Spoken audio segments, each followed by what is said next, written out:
I'm acutely aware that I'm standing between you and your lunch, and I know how important your lunch is here in Portugal. So I will stick to my time. Dear colleagues, speaking about this topic in this city and on this date has a special resonance for me. I studied in Lisbon in 2002 during a master about human rights and democracy. Since then, Portugal has had a special place in my heart, and not only because I have excellent memories of the Lisbon nightlife.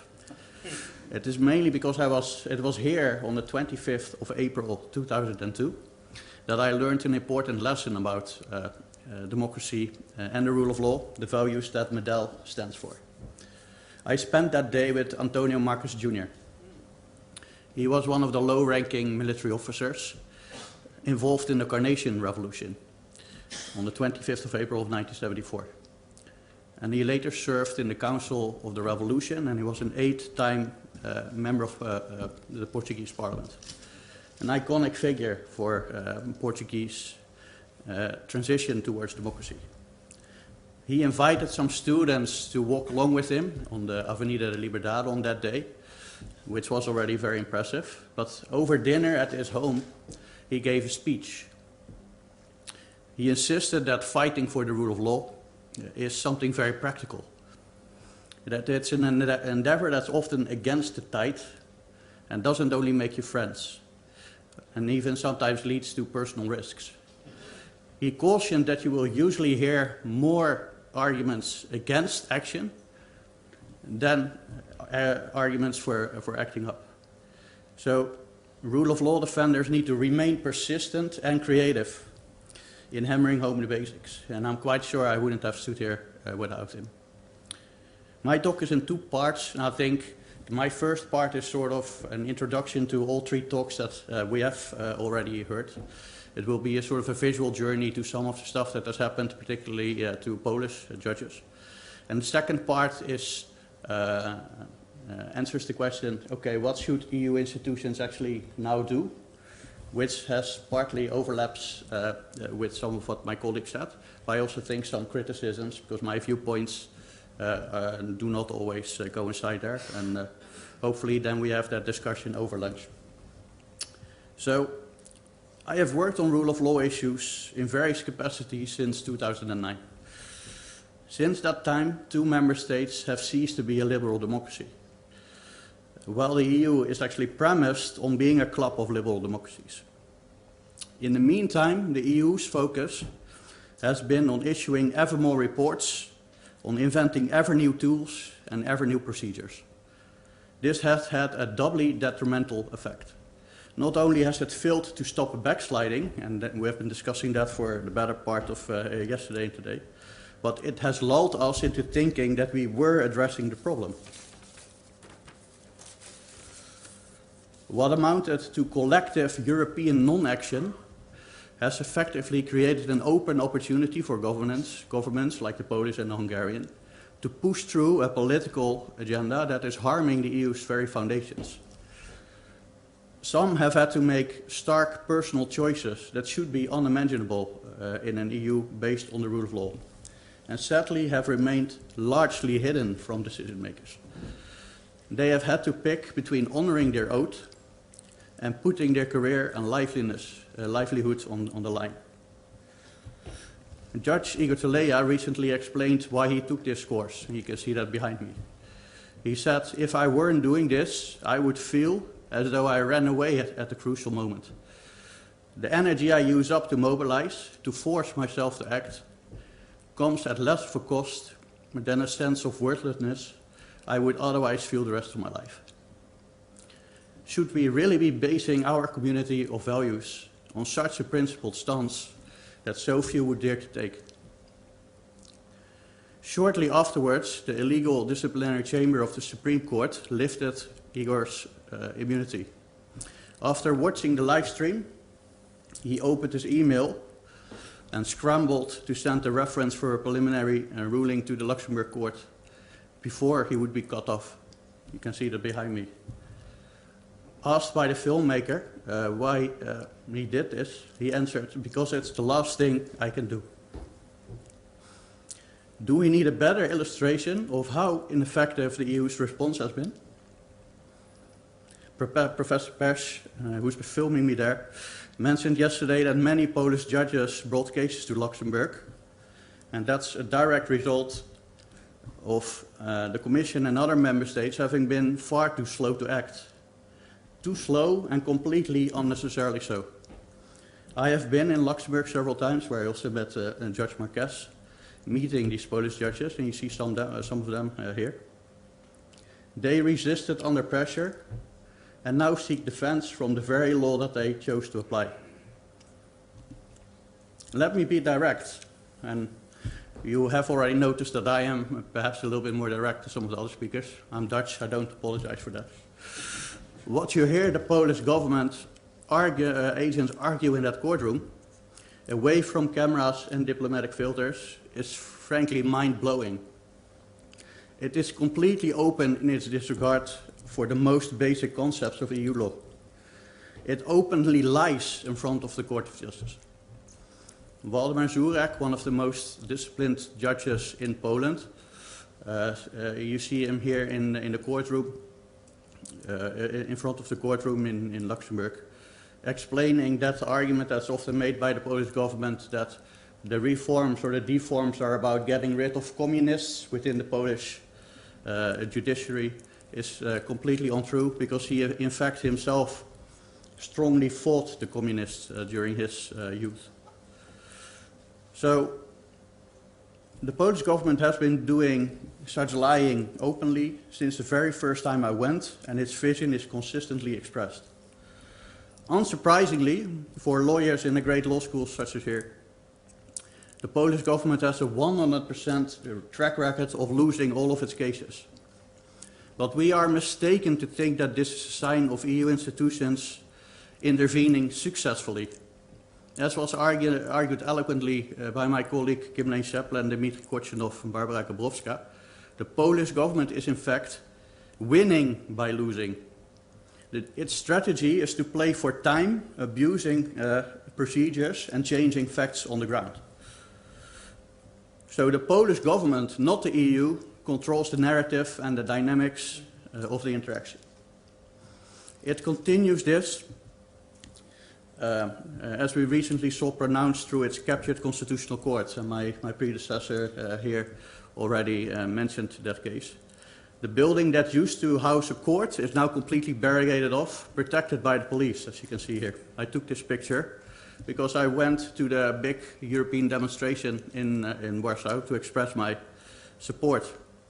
This is the reality for Polish judges, NGOs, and perhaps also the media, of basically running out of options and lacking the help of the European Union.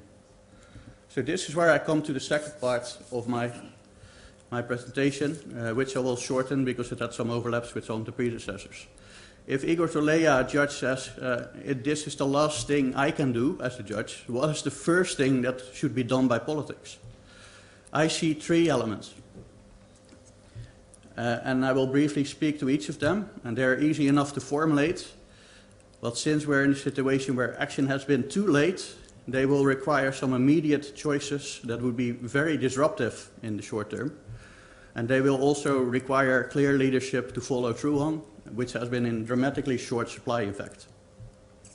The first thing is really to acknowledge the urgency and nature of the problem, and then call it by its name. EU institutions continue to talk about constructive dialogue.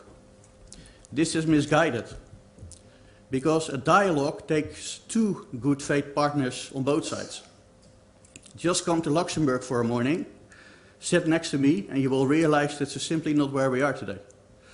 We need to be aware that we therefore currently have not one, but two rule of law debates. One between liberal democracies, and another one between, on the one hand, liberal democracies, and on the other, member states that are no longer. That second debate is much more important and should be the absolute priority. Only once we have sufficiently addressed that can we talk about the rule of law debate that we typically talk about. My second point is that the EU institutions, and therefore also the member states composing the Council, must act accordingly. And it may sound counterintuitive and paradoxical, and I think I strongly disagree with some of the interventions that were made here earlier. But their biggest challenge may be, in fact, to discontinue a lot of the rule of law activities that we are now seeing. And they're usually presented as the best thing since sliced bread, all sorts of new procedures. I have a very dim view of the use of the rule of law report when it comes to where the problem is. Neither do I see any reason to think that more resolutions or conclusions or monitoring mechanisms will change matters. It's a drain on resources, sends the wrong signals, and sets us up to continue losing by winning. There are two things that should be upped, and I think these are using hard law, which we have already seen mentioned, but crucially it's also showing real support. First, applying hard law, which is infringements combined with interim measures and followed by the threat of real financial sanctions. As was already mentioned, it's mind-blowing that the Commission has not started an infringement case against the Council of the Judiciary in Poland. It's mind-blowing that it has not started a case against the Constitutional Court, because it's no longer a constitutional court and forms a direct threat to EU law. We have to immediately apply the conditionality regulation. I was involved myself in a study for the European Parliament that showed that this could be done with regard to Hungary. Because not guaranteeing judicial independence is a rule of law problem that justifies blocking EU funding, because it's a risk affecting the sound financial management of EU funds in a sufficiently direct way. Why is that the case? Because it's practically and logically impossible for judges to be independent on a part-time basis or within a specific sector only.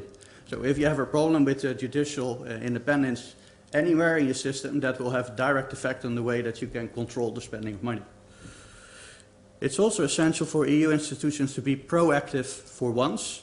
And yesterday my colleague Adam Bodnar already mentioned in the discussion that one of the things it can do, rather than create a Media Freedom Act, it could simply start an infringement case tomorrow, simply based on the fact that the active right to vote for European Parliament elections is currently under threat. I'm cutting a corner here and skip a little bit and say that you have to also be practical in your support, and this is where is a dramatic lack which can be immediately remedied. Polish judges have often told me they do not feel taken seriously by EU institutions. There's only talk in Brussels and Strasbourg, very little action, and I can understand why. We live in a Europe where Polish judges need to crowdfund to financially support their illegally suspended colleagues, whose salaries have been cut to set an example. Why does the Commission not issue a public statement that it will use the €1 million a day fine that we just heard talking about, imposed to stop activities of the same disciplinary chamber, to support them? It would be an easy thing to do. We didn't hear the Commissioner say that yesterday. Why do no members of European Parliament or member states jump in that gap? The last point is pretty simple too. Prioritize this above all else. Even if we often get a sense that different silos within EU institutions have a life and logic of their own, the rule of law is not an isolated, self-contained policy area that is somehow on par with others. It is foundational and conditional for everything that can be sustainably achieved in each and every one of the Commission's own policy priority areas. The environment, digital affairs, migration. If you think about this differently, any perceived progress in any of these policy fields will actually be completely worthless without more stringent rule of law enforcement. After all, who will check compliance?